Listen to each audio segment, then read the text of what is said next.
It's Jacqueline Plant with OCH back again for another C2C tips and tricks video. So today I'm going to give a quick demo of how to utilize the filters on both case and task view. So if you've ever logged in to Connect to Coordinator and felt like you couldn't really get a clear view of your caseload or prioritize tasks, then this video is for you. Okay, so quick disclaimer. I am in the training environment. I'm not in the real production environment. So a lot of the names and cases and channels look kind of weird, but I didn't want to show actual client information in this video. So bear with me on that, but I think I can still show you what I want to show you. Okay, so I actually want to start in cases. So I'm over here on this left taskbar. So just really quick to kind of orient ourselves. Under cases, there's active, which is going to show you all active cases assigned to everyone. All is open and closed cases assigned to everyone. Recent is going to show you the cases that you've recently looked at or searched for. And then My Open Cases is going to show all of the active cases that are assigned to you specifically. And so I think you want to think of these as kind of just like foundational filters that are kind of meant to be modified, I think, to actually show you what you want to see. So if you're coming to My Open Cases, then you're likely coming here because you want to get a sense of your own total caseload, how many clients you're currently working with, and maybe a snapshot of their current statuses, or maybe just to check for new cases. So the first thing you'll notice is that, and I think many of you have noticed, is that you're seeing a case for not only the client's case, but also these referral cases that are opened every time you refer a client to a resource. It kind of opens up a separate case for the referral. And that can create a lot of noise in this view.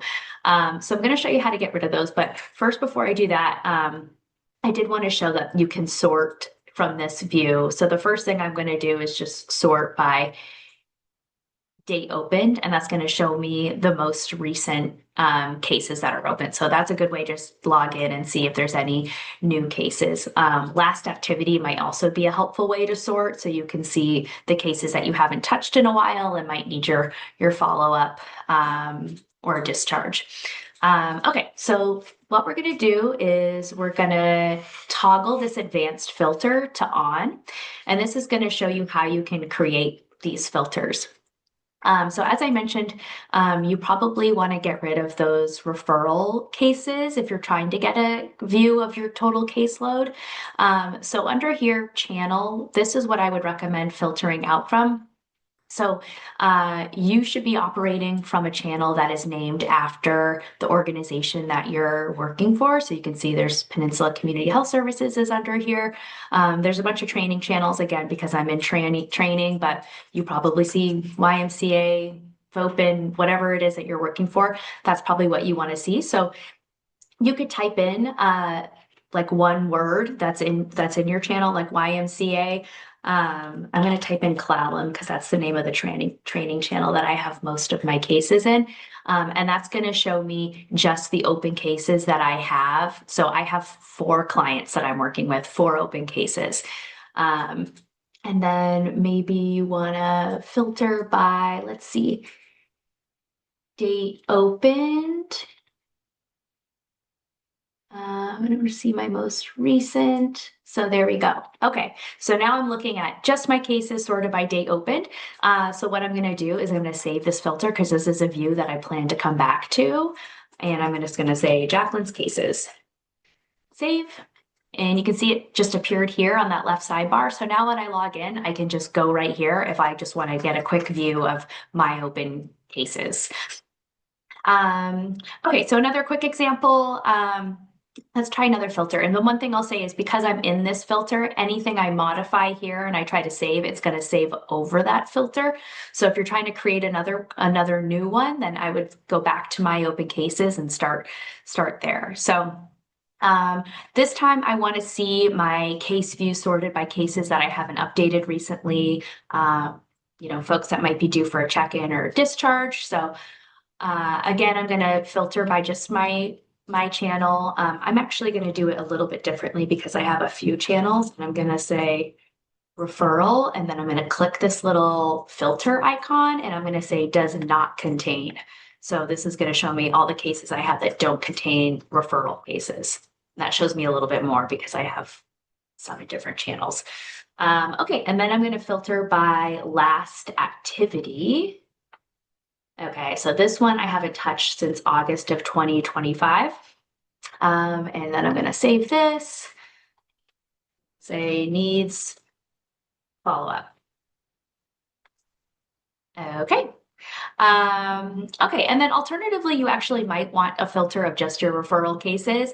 I'm going to say does contain, and then you know the cases that you might need to go into and start clearing out some of those referral tasks and closing up those referral cases. So let's just save that one too. Oops, and I need to go back to my open cases and start over so that it doesn't save over my last filter. Say referral, and I'm gonna start with the older ones. I'm gonna say referrals. Okay, and then the last example I'll show you in the case view is for supervisors. So maybe you want to set up a view for each of your team members to see what their open cases are, and maybe that's helpful for you when you're going to assign cases. So what I would do in that instance is I would start in the active cases because my open cases is only going to show you cases that are assigned to you. So we'll go to active to show all open cases. Then I'm going to sort by my organization's channel. So I'm going to say Clallam so I can get into this channel. And then you could type in the case manager's name. So I'm going to set up a view so that I can see all of Lauren's cases, and then maybe I'll sort by the most recent case. Here we go. Okay, and then I'm going to say Lauren's cases. There you go. Okay, so let's move on to tasks. So tasks is very similar. There's already these kind of pre-made filters for you. Active is going to show you all open tasks for everyone. My open task is going to show the open tasks that are assigned to you, and then completed is like all completed tasks ever. So a history of all the tasks. There's a lot of items in here. Okay, so maybe you want to sort by due date or filter by a specific task.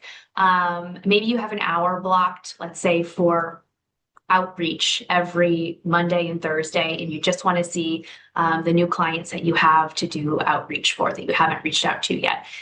So what I'm going to do is hit this advanced, oops, I'm going to go to my open tasks, and then I'm going to hit this advanced filter again. And then I'm going to just say outreach because I know that's the name of the task. So I currently have 3 open outreach tasks. I'm going to sort by opened on. So I'm seeing the oldest one first. And then I'm going to save this outreach to do. There you go. Okay, and then maybe see, let's go back to my open tasks. Another thing you might want to do is sort by due date so that you can see the tasks that are in need of attention or that are overdue, or days on list is another way to show that. I'm just going to save this one. Let's see. And also, I should filter this out channel. Or if you want to include the referral tasks, then don't do that. This will show all of the tasks. So let's save this one. Say overdue tasks. There we go. And then for supervisors or program leads, maybe your team is working on improving their outreach timing and you want to keep a pulse on this. So what I would do for that is start with active tasks to show all of the open tasks, filter out by your channel. And then once again, I'm going to say outreach, and this is going to show the outreach tasks for everyone who has open cases in my channel. And I'm going to sort by due date. And then I'm going to say team outreach. There we go. So yeah, as far as I know, you can create and save as many filters as you'd like. So play around with it and see what works for you. Thanks. Bye-bye.